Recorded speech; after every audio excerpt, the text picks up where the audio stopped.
Raphael, wir haben gerade eine große repräsentative Umfrage zur Altersvorsorge in Deutschland gemacht. Das Ziel war unter anderem herauszufinden, wie schauen die Deutschen auf ihre Vorsorge, auf ihre Vorsorgesituation, auf das Rentensystem, aber auch wie bewerten sie dabei die Politik. Gibt es etwas so zum Start, was dich wirklich überrascht hat an den Ergebnissen? Überrascht nicht wirklich. Sind 83% der Menschen, die nicht mehr daran glauben oder völlig überzeugt sind, dass die gesetzliche Vorsorge nachhaltig reichen wird. Das sind doch noch mal deutlich mehr als die 54% von 2019. Was besorgniserregend ist, dass nur etwa die Hälfte der Menschen dann wirklich auch ins Handeln kommen, beziehungsweise wirklich vorsorgen, über zum Beispiel die private Vorsorge. Wenn das Thema so präsent ist, 83% ist ja eine hohe Zahl, was glaubst du, was sind die Gründe dafür, dass die Leute nicht ins Handeln kommen? Ich denke, den Menschen fehlt die Klarheit, wie packe ich das Thema an. Es ist nicht einfach, die Produkte sind teilweise auch kompliziert, wie sie gestaltet sind, auch gesetzlich vorgegeben. Da fällt es den Menschen schwer, ohne Beratung den Weg zu finden. Man fragt sich natürlich auch, was ist der richtige Betrag, was ist die richtige Summe? Wann ist in meinem Leben der Moment gekommen, wo ich vorsorgen muss? Gerade bei jüngeren Menschen ist es ein Thema, das auch emotional einfach meist sehr weit weg ist.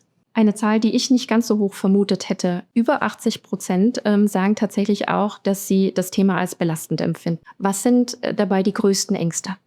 Einerseits ist die Erwartung fast schon da, dass die Leistungen durch den Staat über die Zeit gestrichen werden, dass es eben nicht nachhaltig ist. Andererseits haben die Menschen auch Angst, in eine Art Altersarmut reinzurutschen, in eine Abhängigkeit zu geraten von bekannten Menschen der Familie. Und natürlich auch die Inflation frisst Kaufkraft über die Zeit und macht Ansprüche, die man nominell heute irgendwo vor sich sieht, auch weniger greifbar.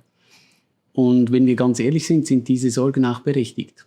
Die Menschen, die handeln möchten, was würdest du denen raten, insbesondere auch den Jüngeren?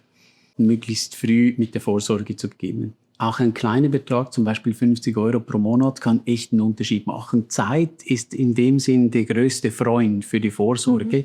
Also möglichst früh zu investieren und dann über die Zeit natürlich über die Renditen, die immer wieder investiert werden, auch wirklich zu schönen Vorsorgebeträgen zu kommen. Natürlich sollte man auch mit 40 oder 50 immer noch in die Vorsorge investieren und auch nach Möglichkeit Lücken schließen. Wie siehst du uns als Bank dabei in der Pflicht? Wir wollen als Bank Verantwortung übernehmen. Das ist eine unserer wichtigsten Aufgaben, den Menschen zu helfen, dass sie eben nicht nur Zugang zu Produkten haben und Instrumenten, sondern eben auch zu persönlicher Beratung. Und am Schluss ist es unsere Aufgabe, einen Beitrag zu leisten, dass die Leute sich auch finanziell sicher fühlen, gewisse Freiräume haben, nachts gut schlafen können und hoffentlich sich auch ab und an mal einen Traum realisieren können. Wie siehst du bei dem Thema denn das Zusammenspiel zwischen Wirtschaft und Politik? Wir wollen unsere Expertise einbringen. In Berlin finden im Moment sehr gute Diskussionen statt. Also man hat das Thema auf der Agenda, man priorisiert es.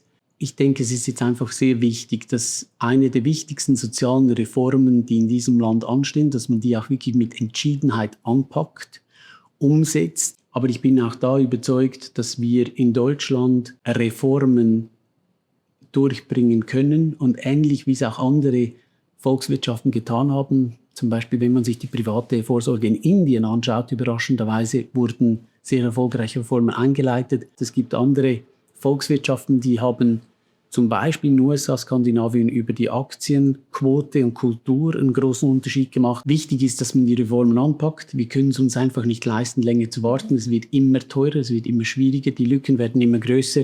Also die Zeit zu handeln ist jetzt, aber es gibt viele gute Vorbilder, auch international, wo man einzelne Lektionen praktisch mitnehmen kann. Lieben Dank, Raphael, bis hierhin. Für alle, die noch mehr zur Studie wissen möchten, zu den Ergebnissen wissen möchten, wir verlinken diese auch in unserem Beitrag.